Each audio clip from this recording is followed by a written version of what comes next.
Former President Trump saw a slight decrease in his support among Republican primary voters after he skipped the first GOP debate last week, according to a new poll from Emerson College. The poll, which was conducted August 25th to 26th, found 50% of GOP primary voters said they plan to vote for Trump, down from 56% in the pre-debate poll and the lowest support to date in an Emerson poll. At the same time, multiple candidates saw a slight uptick in support in the aftermath of the debate, which took place Wednesday in Milwaukee. Former South Carolina Governor Nikki Haley saw the largest boost, with her support jumping from 2% to 7% after the debate. The poll found Florida Governor Ron DeSantis at 12%, up 2 percentage points from before the debate. Former Vice President Mike Pence got 7% support in the poll, up from 3% before the debate. The poll found that 27% of voters felt entrepreneur Vivek Ramaswamy won the debate last week, but it did not immediately translate to an increase in his support, which dropped from 10% to 9% in the Emerson poll. This poll surveyed 1,000 registered voters and has a margin of error of 3 percentage points. The findings indicate Trump may pay a price with some Republican primary voters for his decision to skip the first debate, though it's difficult to tell from one survey, and he maintains a commanding lead over the field. He instead opted to record an interview with former Fox News host Tucker Carlson, which was published on social media at the same time the debate began. Trump has indicated his plans to skip future debates as well, pointing to his large lead in GOP primary polls and questioning why he should subject himself to attacks from other candidates when he is ahead by roughly 30 percentage points in many national polls. While Trump saw a slight dip in support, the question from this poll is whether this is a blip for Trump or if the other Republican candidates will be able to rally enough support to be competitive for the caucus and primary season, Spencer Kimball, executive director of Emerson College Polling, said in a statement. Well, I'm very happy with this development because I think it is extremely egotistical to make the argument that since you're polling very well, you should just be able to avoid the process that everyone else is participating in. Oh, I don't need to go to any of the debates, even though this is a thing that all of the other people that want this job are doing, because I'm polling so much higher above everyone else. I think that's insane. And it looks like there's some person, it's not a big group, but there's some percentage of Republican voters that did not appreciate that, and I'm glad. I often talk about them being a cult and they let Trump get away with anything, but it looks like there's a tiny segment that said, hey, look, man, I like you. I think you were so terrific and amazing, but you can't not participate in the function that we use to measure whether we want someone or not. That's not a thing that I'm going to sit by and still support you while you do. And I can respect that if that's the reason why the support is dropped by, even just a few points.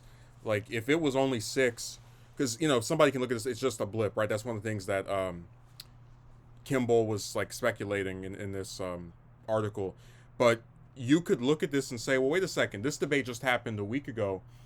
Who's to say that in the month between this debate and the one at the Reagan Library, Trump doesn't go down even more? Because people, other candidates make the point of like, hey, you're the front runner, you need to show up for these debates. You shouldn't be denying your view, the people that support you, the right to see you talk to these other people. If you're so confident, come and crush them. Make your 50-point lead go to 70 points. Now, I often hear people who talk about Haley has no chance. Pence has no chance, right? And they say they should drop out, just don't even bother. But here's the thing. If I'm a candidate for an office, right? And we're not going to have any voting until January of next year, so it's like 4 or 5 months away. And I'm getting 7% support. The leading person is at 50-something%. Okay, that's true. That's a big lead. But then the other two people, including the one who used to go head-to-head with Trump when this year started, DeSantis, I'm sorry, a Freudian slip, is polling only, 5-6 points ahead of me. And I just saw the former president who was so confident about his giant lead go down by 5 or 6 points. I'm going to say, well, you know what? I don't have any worse of a chance hardly than pretty much anyone else. So at this point, if this poll is to be believed, Haley and Pence's support is really not that much lower than the supposed two other leading contenders of DeSantis and Ramaswamy, because everyone else is basically, if you can get more than 5%, so like a number that is closer to 10 than 0, or even like early double digits, you're doing great. That's why Christie was celebrating being in second place in New Hampshire, even though he still was only at 9% compared to the 40 or 50, whatever the amount Trump had that was double digits and twice as big. So I'm going to say it makes a lot of sense that Haley saw an increase. She gave a very forceful performance that stood out to a lot of people. Pence defended himself. I think he wasn't that great, but he did make some shots that were pretty good. He said that we don't need a rookie in the White House, in reference to Ramaswamy. And I got to tell you, DeSantis, I don't know how, like, maybe I watched a different debate. I don't know how people are still saying that he won or that he did good. He's been floundering and fumbling ever since he got in the race.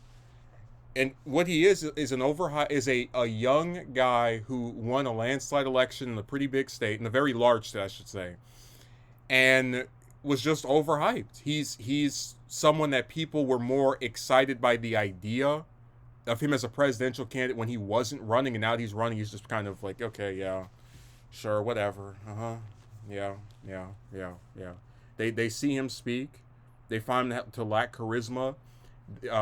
They've talked about like his awkwardness, so there's a lot of people just aren't feeling him, even though they tried to get him to get in the race for whatever reason. And when we get over to Ramaswamy, I'm not too surprised because, and I've said this before, the thing about Christie is that even though he's not doing great himself, he at least can say, I distinguish myself by being the only person who just goes after Trump relentlessly. As Ramaswamy said, his whole campaign is built on like vengeance and grievance against Trump, but he still has like a specific lane he's carved out for himself.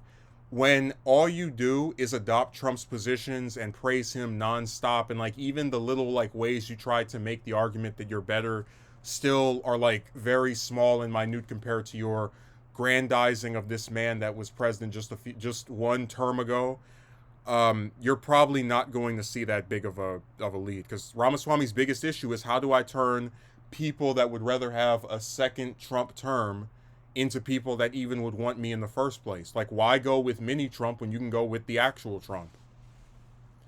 And it's kind of reminding me of the Obama syndrome, where after Obama won in 2008, a lot of the younger Democrats try to like sandwich themselves as him, like O'Rourke in Texas, or the Mayor Pete or whatever. And at least in their case, they weren't running against him, but Ramaswamy's running against Trump and just won't go after him. And I think that's going to, unless Trump gets removed from being able to run by all these charges or getting convicted, I think it's going to doom his campaign. I don't see how you can win and all you do is praise the person you're running against.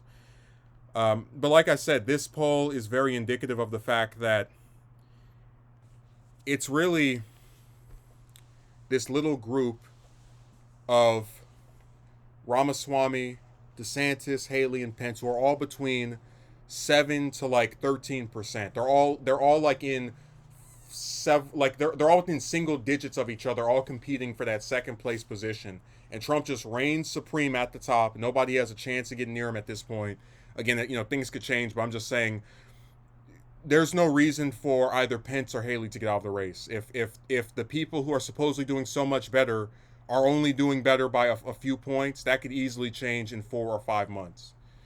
But I'm glad Trump's lead decreased. I hope it decreases further. I'd love to see him get dropped down all the way to like 25 or 20 points, or even like barely 30. Like just lose 20 or 20, like just a 24 points just from not going to the debates. I'd love that. I'd love for the people in that Republican primary to say, look, I may like you, you may have been my first choice, whatever, but there are other people that are actually willing to participate in this process. And if you're not going to do that, I'm going to take my support and vote to someone else. So I hope he continues to drop. I'm not really rooting for any of these candidates because I'm not a fan of any of them, but I gotta say, it's this is the best news I've heard coming out of the debate, because it really seems like some of the voters have a little bit of self-respect, and I appreciate that.